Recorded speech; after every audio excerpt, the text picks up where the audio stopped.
Saludos a todos, espero que estén muy bien. Yo soy tu amiga Rocío Carreón y el día de hoy te voy a enseñar los sonidos del abecedario, así que pon mucha atención.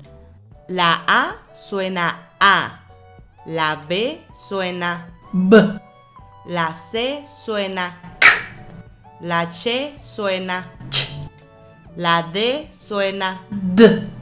La E suena E, la F suena F, la G suena G, la H no suena, la I suena I, la J suena J, la K suena K, la L suena L, la doble L suena Y, la M suena la N suena la ñ suena ñe, la O suena O, la P suena P, la Q suena K, la R suena R, la S suena S, la T suena T, la U suena U, la V suena la W suena w, la X suena X, la Y suena ye,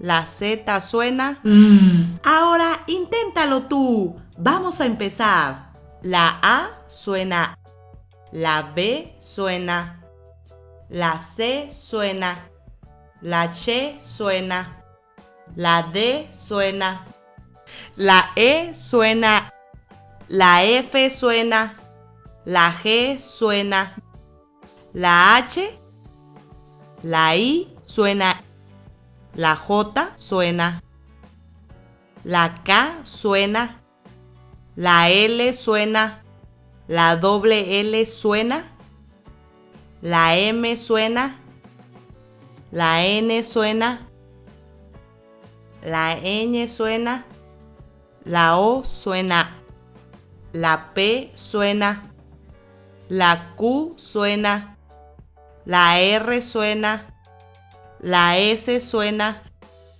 la T suena, la U suena, la V suena, la W suena, la X suena, la Y suena, la Z suena. Si te gustó este tema, coméntalo, dale like, compártelo y por supuesto suscríbete para que puedas seguir viendo mis videos.